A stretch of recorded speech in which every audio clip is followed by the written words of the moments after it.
Aleluya.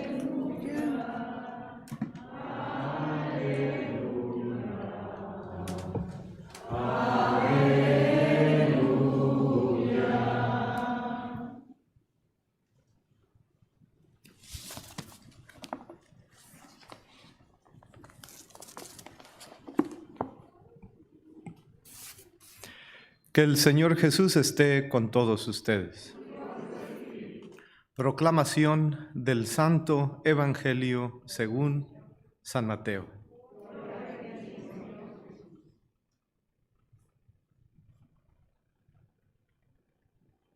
En aquel tiempo se acercó a Jesús Pedro y le preguntó: si mi hermano me ofende, ¿cuántas veces tengo que perdonarlo? ¿Hasta 7 veces?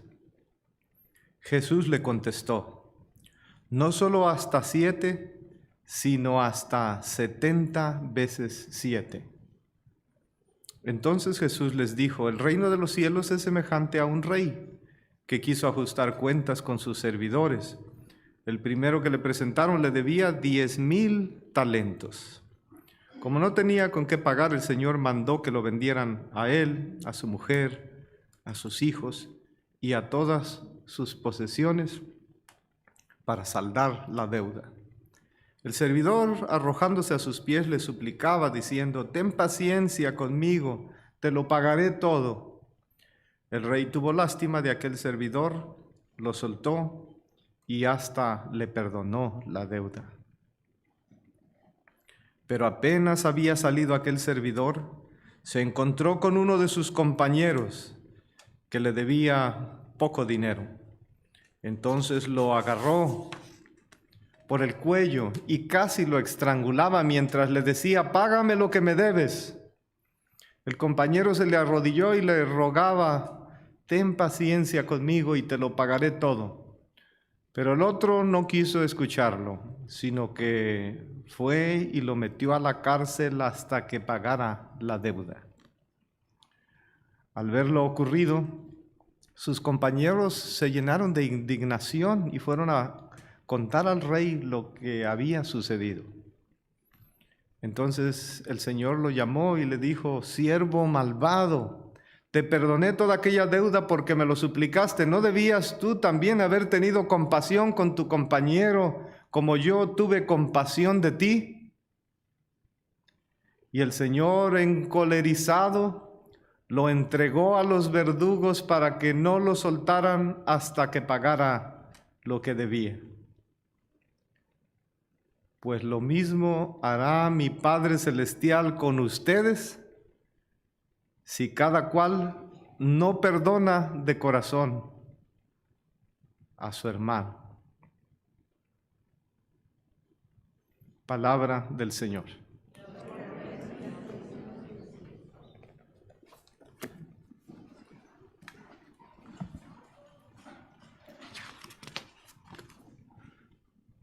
Una señora celebraba sus bodas de oro y sus hijos la felicitaban y le preguntaron cuál había sido el secreto, la receta de un matrimonio tan exitoso, un matrimonio tan largo y un matrimonio tan feliz. Y la señora dijo: es que cuando yo me casé hice una lista de 10 cosas. Y le dije a mi esposo: estas 10 cosas, si tú llegas a hacer algo de estas 10 cosas que tengo en mi lista, va a ser muy difícil que nosotros estemos juntos. Y dice ella: y cuando mi esposo llegaba a hacer algo que me enojara o que me molestara, siempre le decía: pues déjame ver mi lista. Y ya cuando veía, y luego le decía: pues te salvaste, bandido, ¿verdad? Porque lo que tú me hiciste no está en mi lista. Y la señora dijo a los hijos: en realidad, nunca hubo tal lista, nunca escribí nada. Por eso yo creo que tuvimos un buen matrimonio. Y la noticia del día de hoy es de que nosotros también Qué suerte tenemos, porque las cosas que hemos hecho nosotros no están en la lista de Dios. No están en la lista de las cosas que Dios no perdonaría. Así es que tenemos mucha suerte también nosotros, como ese esposo. No hay tal lista. La señora no había escrito nada y Dios no tiene ninguna lista de lo que hemos hecho. No nos va apuntando ahí las cosas en las que le fallamos. Así es que las lecturas de hoy y todo el Evangelio, todo el capítulo 18 de San Mateo, pues que es conocido como el discurso eclesial, nos presenta este maravilloso himno el día de hoy a la misericordia de Dios. El oficio de Dios es definitivamente perdonar. Si Dios fuese un caballero y viniera por acá y lo entrevistáramos y le diríamos, oiga señora, ¿usted a qué se dedica? Mi oficio es perdonar. Yo me dedico a perdonar. Oiga, ¿cuál es su ocupación? Soy perdonador. Eso es lo que yo hago. Oiga, ¿y cuál es su horario de trabajo? Pues de lunes a viernes, las 24 horas del día. Eso es lo que yo hago. Ese es el oficio de Dios. Pero no es fácil perdonar. Yo creo que hay dos extremos que tenemos que evitar, ¿no? Uno es pensar que es fácil perdonar. ¿Es fácil perdonar? No, no es fácil perdonar. Ese es un extremo que hay que evitar, ¿verdad? Si alguien dijera, qué fácil es perdonar. Yo pienso que no es tan fácil, depende de lo que te hagan, ¿eh? Te puedo poner ejemplos, ¿verdad? Pero es difícil perdonar, no es fácil. Pero el otro extremo es imposible perdonar. Si alguien dijera, es que es imposible perdonar, no, ese es otro extremo. No es imposible, es posible perdonar. No es fácil, no es imposible. Entonces tenemos aquí la doctrina maravillosa de Jesús sobre el perdón fraterno, ¿verdad? Dios, imagínense qué lecturas tan bonitas, el Salmo. Dios es lento a la cólera y rico en piedad y misericordia. Yo digo, el corazón de Dios es tan amoroso que a Dios se le derriten las entrañas al ver el dolor más insignificante del más pequeñito de los gusanitos que hay en el universo. Así es el amor de Dios, que con tan poquito se le derrite el corazón. Jesús cree y va un poquito más allá, y hoy Jesús nos reta, nos desafía, ¿verdad? Porque Jesús cree que el perdón rehabilita y que el perdón regenera. Por eso la palabra de hoy está muy bonita, es un himno al perdón. Decía una persona, padre, ¿a qué horas es su estudio bíblico? No su misa, sino su estudio bíblico, porque suelo tardarme un poquito más en las homilías, porque les doy muchas citas bíblicas y todo eso. Bueno, si lo quieren tomar como estudio bíblico, pues está bien, ¿no? Si es un estudio bíblico. En el fondo se trata de experimentar la misericordia de Dios en mi vida. O sea, si yo experimento la misericordia de Dios en mi vida, entonces eso hace que yo pueda tener esa capacidad de perdonar, porque yo he experimentado que Dios también me ha perdonado en mi propia vida. Generalmente las personas que no pueden perdonar o les cuesta trabajo perdonar, bueno, o sea, tú también has ofendido a Dios y Él te ha perdonado. ¿Acaso nunca has experimentado también el perdón de Dios en tu propia vida? O sea, tú has ofendido a otros también, a menos que seas perfecto. Pedro suscita el tema del perdón mediante una pregunta en la línea casuística. Pedro, el preguntón, ¿verdad? Va y le dice a Jesús, a ver, Señor Jesús, no sé si era una pregunta capciosa o qué.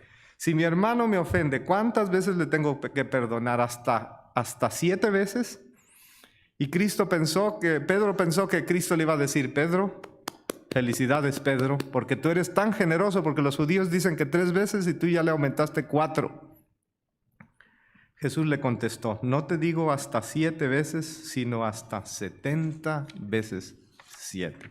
Es decir, siempre. Oiga, ¿pero qué no 7 por 70 son 490?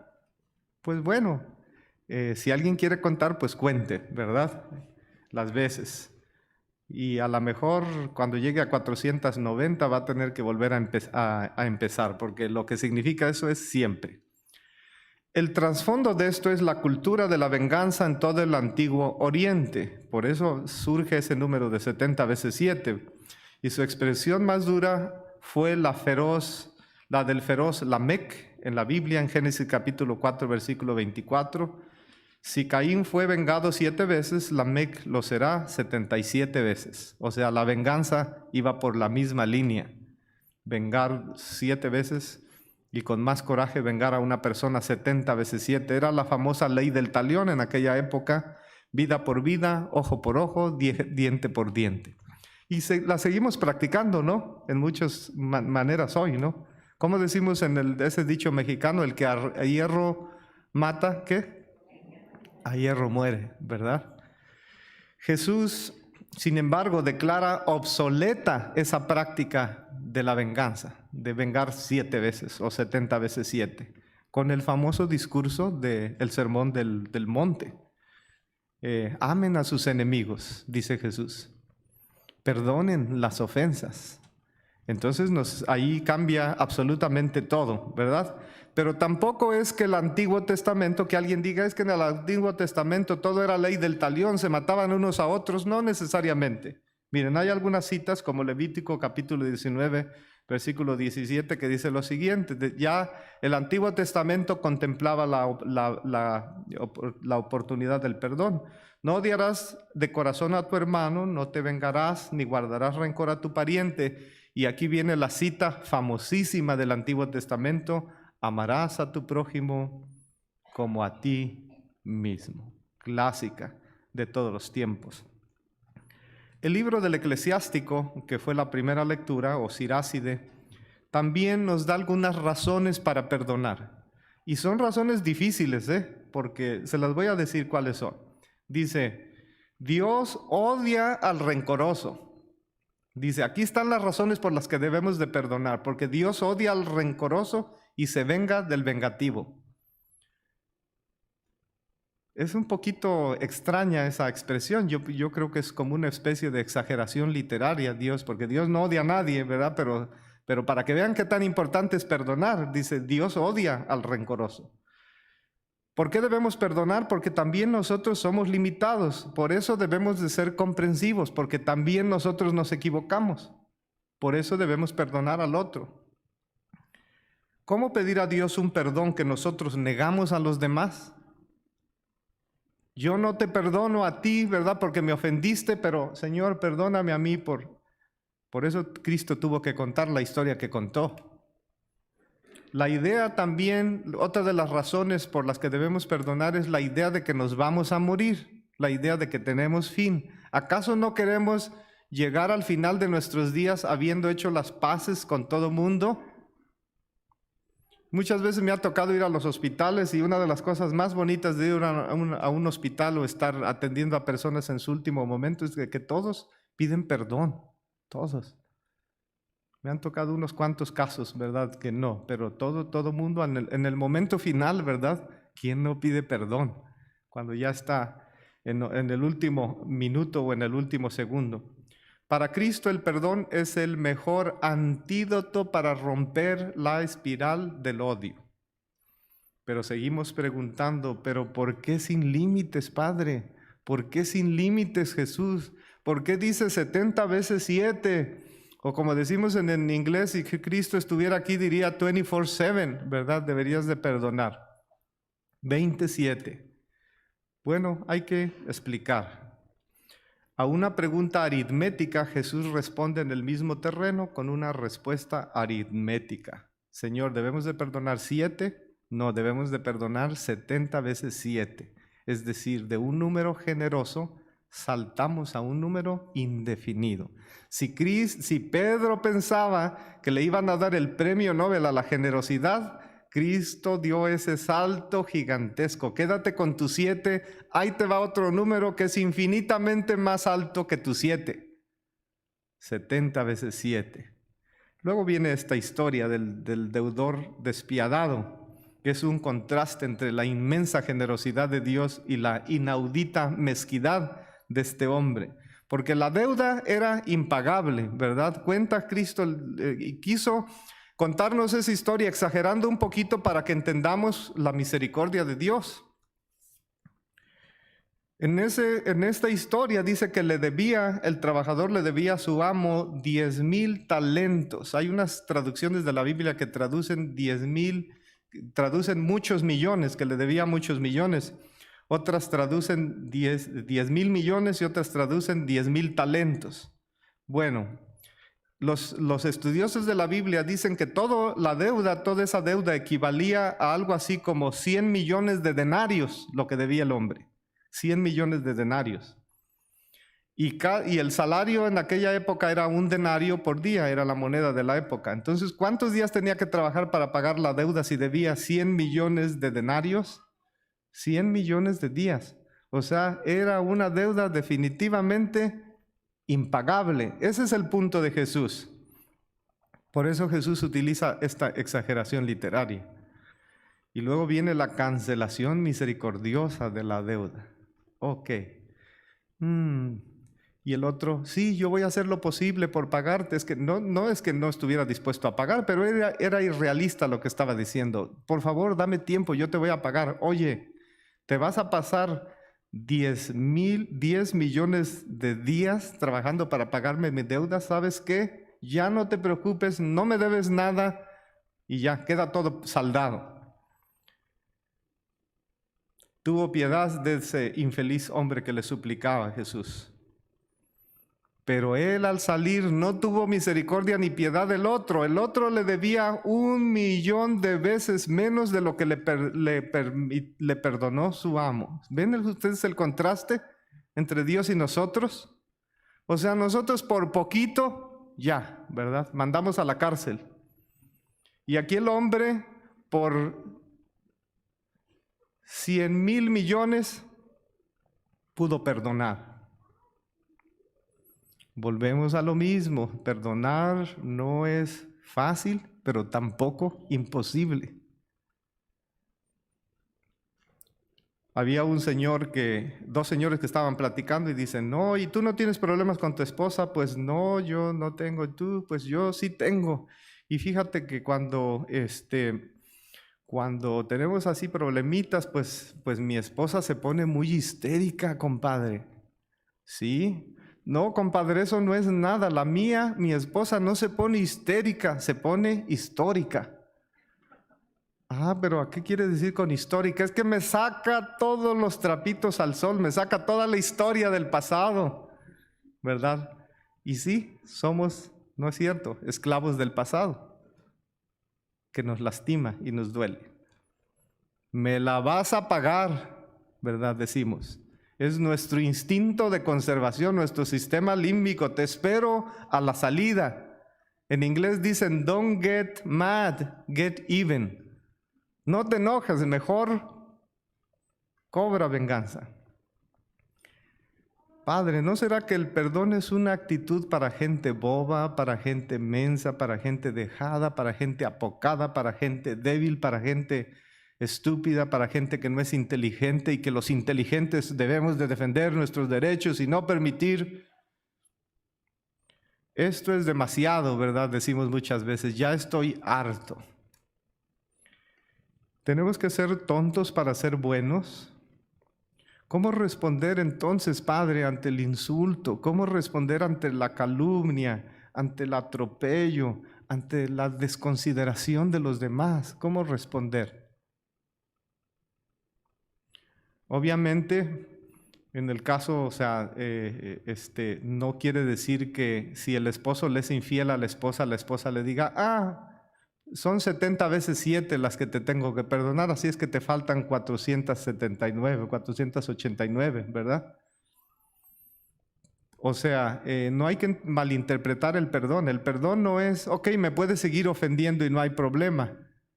Pero si el esposo hace méritos, y no solamente de palabra, con sus mismos hechos de su propia existencia y de su vida, da muestra genuina de arrepentimiento, ¿por qué no considerar perdonarlo? O cualquier persona en la familia, ¿verdad? Miren, en 1983 salió una foto muy bonita en las redes sociales, en las revistas, que le rompió el corazón al mundo entero. El Papa Juan Pablo II, que está ya en la gloria de Dios, el 27 de diciembre de 1983 aparecía una foto donde le daba un abrazo a aquel que había intentado matarlo el 13 de mayo de 1981. Gesto sublime del perdón captado en una foto que recorrió todos los periódicos del planeta. El Papa había perdonado, estaba perdonando públicamente a aquel que quiso matarlo.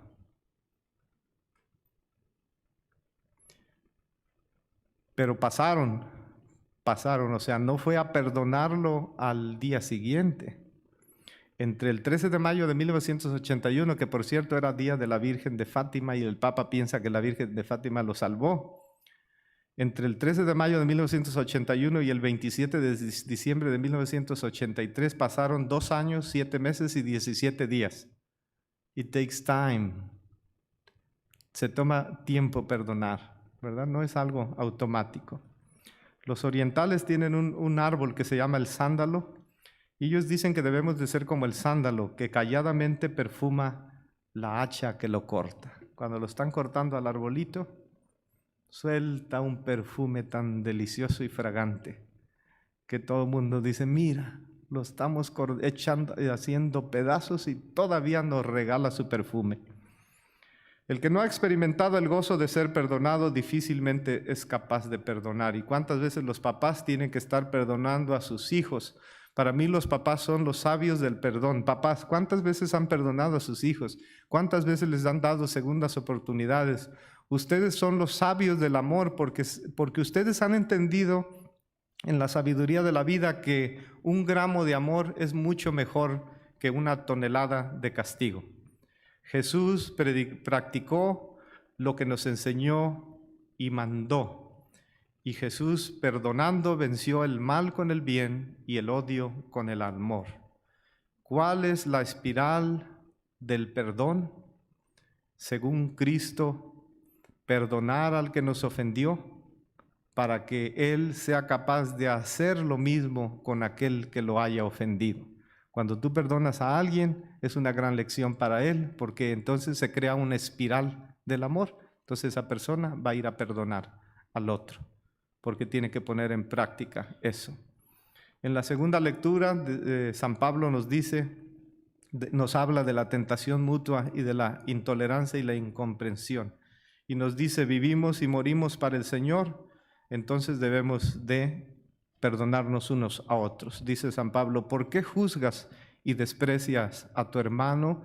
Recuerda que con la medida con que midas tú mismo algún día, al final de los tiempos, serás medido. Yo pienso que aquí en la misa es como esta misa es como el gesto supremo del perdón. Empezamos diciendo, en el nombre del Padre, del Hijo y del Espíritu Santo, pidámosle perdón a Dios por nuestras ofensas. ¿Se acuerdan? Y dijimos, yo confieso. Entonces la misa está llena de perdón, actos de perdón. El Salmo responsorial, ¿qué decía? El Señor es compasivo y misericordioso, lento a la cólera y rico en piedad y misericordia.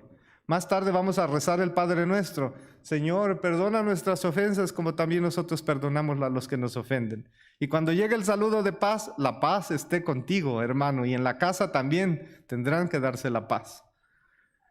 Pero para que esto no sea solamente una farsa ineficaz, continuemos estos gestos de fraternidad en la calle, en la escuela, en el trabajo, en todos esos lugares, en todos esos ambientes tensos donde hay odio, donde hay recelo, donde hay incertidumbre, desconfianza, distanciamiento, rencor, venganza. Llévenselos allá, no nada más los practiquen aquí. Y voy a terminar con esta historia cortita del perdón que me llamó mucho la atención. Tengo muchísimas historias que contarles del perdón, pero esta es la que escogí. Es de una señora que se llama Corrie ten Boom, de Europa, que estuvo en un campo de concentración y luego ya se convirtió en predicadora. Predicaba el Evangelio. Entonces, en una ocasión, en uno de sus sermones sobre el perdón, Estaba diciéndoles, hermanos, debemos de perdonar y debemos de, porque Dios nos llama a todos a perdonar. Yo estuve en un campo de concentración y yo perdono a todos los que estuvieron ahí, Y en ese momento, cuando ella estaba diciendo que estuvo en un campo de concentración y que Dios nos llamaba a perdonar, se levantó un ancianito. Y el ancianito se levantó y con lágrimas en los ojos empezó a caminar hacia donde estaba ella, hacia el podio. Y le dijo, ¿puedo hablar con usted? Y le dijo, sí, señor, ¿qué se le ofrece desde el podio? Yo era uno de los soldados nazis que estuve en ese campo de concentración y vengo a pedirte delante de todos que me perdones por haber hecho lo que hice y haber acabado con el resto de tu familia. Y entonces ella sintió en ese momento, dijo, no puede ser que esto me esté pasando a mí, no, Señor, no me hagas esto. Mi corazón empieza a latir, no, ¿cómo puedo yo hacer eso? No puedo. Y entonces se puso a hacer oración ahí, le salieron lágrimas también y dice, Señor Jesús, si tú me pides que haga esto, por favor, tú dame la fortaleza. Por favor, Señor Jesús, ayúdame a perdonar a este verdugo, a este soldado, a este asesino, a este criminal que durante tantos años nos atormentó. Y le vino una paz en su corazón. Y fue el mejor sermón que dio en su vida. Porque ya no continuó el sermón, simplemente fue y abrazó a esa persona. Y se quedaron abrazados. Y fue como una especie de sermón viviente. Se quedaron abrazados allí. Los dos llorando, ¿no? Porque esa es la experiencia del perdón. O sea, uno sintiéndose perdonado y el otro sintiendo que Dios le da la capacidad del perdón. José Martí, cultivo una rosa blanca en julio como en enero, para mi amigo sincero que me da su mano franca, y para aquel que me arranca el corazón con que vivo, ni cardo ni oruga cultivo otra rosa blanca. Aprendamos de Dios, que es lento a la cólera y rico en piedad y misericordia. Aprendamos de Jesús, que nos amó y nos perdonó hasta el extremo. Y aprendamos de ese arbolito que les platiqué, de allá del Medio Oriente, el sándalo, que calladamente perfuma a la hacha que lo corta. Amén.